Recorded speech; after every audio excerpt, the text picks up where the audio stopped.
Hello दोस्तों, आपका स्वागत है हमारे यूट्यूब चैनल टेंथ वाला में। हम आपके लिए लेके आए हैं एमपी बोर्ड का प्रीवियस ईयर क्वेश्चन पेपर। तो आइए इसे सॉल्व करते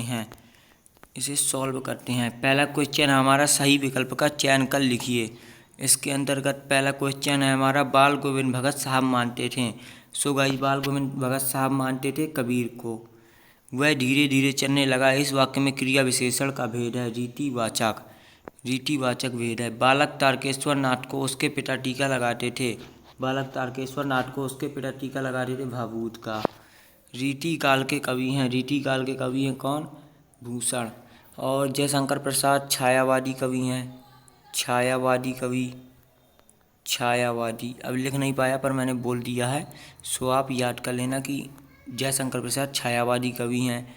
और अज्ञे की एक रचना याद कर लीजिए, हरी घास में क्षण भर। और अज्ञे ने क्या लिखा है? अज्ञे ने लिखा है, मैं क्यों लिखता हूँ। ये बहुत बार बार आया है, मैं क्यों लिखता हूँ। किसकी रचना है? अज्ञे की। तुलसीदास की रचना है। सो गाइस, तुलसीदास जी की रचना है विनय पत्रिका तुलसीदास जी की रचना है। और सूरसागर लिखी है सूरदास जी ने। झरना लिखा है जयशंकर प्रसाद। मैंने पूरा नहीं लिखा, आप लिख लीजिएगा। जयशंकर प्रसाद जी की झरना रचना है।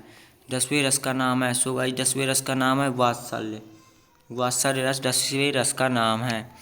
रिक्त स्थान में सही विकल्प का चयन कर लिखिए। ये हमारा दूसरा क्वेश्चन आ गया। अब हमें करना है रिक्त स्थानों की पूर्ति। सो इसका पहला क्वेश्चन है, संधि के भेद होते हैं। संधि के कितने भेद होते हैं? संधि के 3 भेद होते हैं। स्वर संधि, व्यंजन संधि, विसर्ग संधि। स्वर संधि, व्यंजन संधि, विसर्ग संधि। संधि के 3 भेद।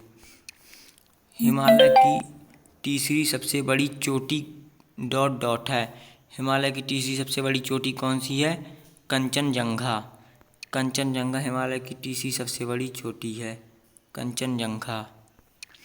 सूरदास के गुरु थे वल्लभाचार्य। यह भी बहुत इंपॉर्टेंट है। 2024 में इसको घुमा के पूछा गया था कि वल्लभाचार्य ... के गुरु थे, तो उसमें सूरदास भरना था। इसी में पूछा गया था रिक्त स्थान में।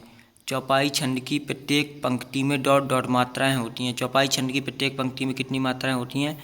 16 चौपाई छंद की प्रत्येक पंक्ति में 16 मात्राएं होती हैं। प्रबंध काव्य के ... भेद होते हैं। सो गाइस, प्रबंध काव्य के कितने भेद होते हैं? प्रबंध काव्य के 2 भेद होते हैं, खंड काव्य, महाकाव्य। ये सब पूछे जा चुके हैं। 2023 का ये सब पूछे जा चुके हैं। गद्य की प्रमुख विधाएं कौन कौन? गद्य की प्रमुख विधाएं तो बहुत सारी होती हैं, जैसे उपन्यास, निबंध, कहानी। पर इसमें कहाँ है हमारा निबंध? तो गद्य की प्रमुख विधाओं में हम लगाएंगे निबंध।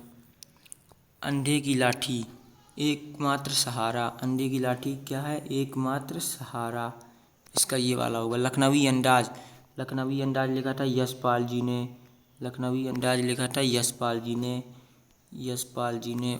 और उसके बाद है, मैं क्यों लिखता हूँ। अज्ञे। देखो आ गया ना, मैं क्यों लिखता हूँ किसने लिखा? अज्ञे ने। कमायनी जयशंकर प्रसाद जी ने लिखा। ये महाकाव्य है, ये बहुत फेमस महाकाव्य है इनका। मानवीय क्रिया का आरोप, मानवीकरण अलंकार। जिसमें मानवीय क्रियाओं का आरोप होता है उसे मानवीकरण अलंकार कहते हैं। आप याद रखिएगा। इसके बाद है, एक वाक्य में उत्तर लिखिए। इसका पहला क्वेश्चन है, एक अनार 100 बीमार काटता है।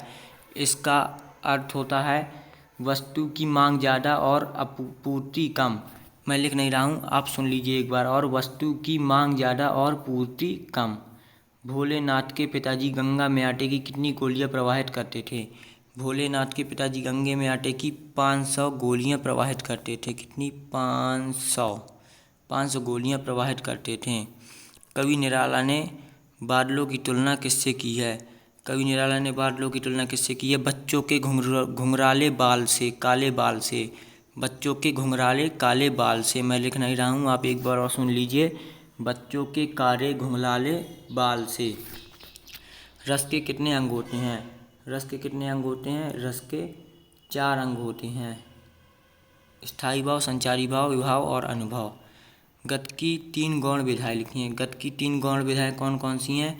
गद्य की 3 विधाएं हो गई, गौण विधाएं हो गई, रिपोर्टाज, मैं लिख नहीं रहा हूँ, आप सुन लीजिए।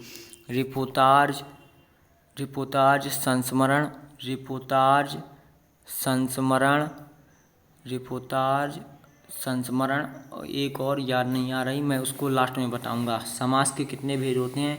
समास के 6 भेद होते हैं। समास के कितने भेद होते हैं? समास के 6 भेद होते हैं। इसके बाद सत्य असत्य। सत्य असत्य का पहला क्वेश्चन है, जो जीता न जा सके उसे अजय कहते हैं। हाँ, ये बिल्कुल सही है, इसको आप याद रखिएगा। जो जीता न जा सके उसे अजय कहते हैं। ये एक वाक्य में भी आ सकता है। प्रेयर व्हील को घुमाने से पाप नहीं धुलते हैं। अगर हम पाठ के अकॉर्डिंग देखें तो प्रेयर व्हील को घुमाने से पाप धुल जाते हैं, परंतु लेखिका ने इसे कहा है अंधविश्वास। पर हम ये पाठ के अकॉर्डिंग ही हम इसको सही और गलत बताएंगे। प्रेयर व्हील को घुमाने से पाप नहीं धुलते हैं, ये गलत है। प्रेयर व्हील को घुमाने से पाप धुलते हैं पाठ के अकॉर्डिंग। हिरोशिमा में परमाणु बम गिरा था। राइट, हिरोशिमा में ही परमाणु बम गिरा था। हिरोशिमा जापान का एक शहर है। मुख्य गायक के स्वर चट्टान जैसे भारी गंभीर थे। हाँ, बिल्कुल सही है, ये मुख्य गायक के स्वर चट्टान जैसे भारी और गंभीर थे। दोहा एक सममात्रिक छंद है, ये बिल्कुल गलत है। दोहा अर्ध सममात्रिक छंद है। आदमी ने पहल आग का आविष्कार किया था, ये भी सही है।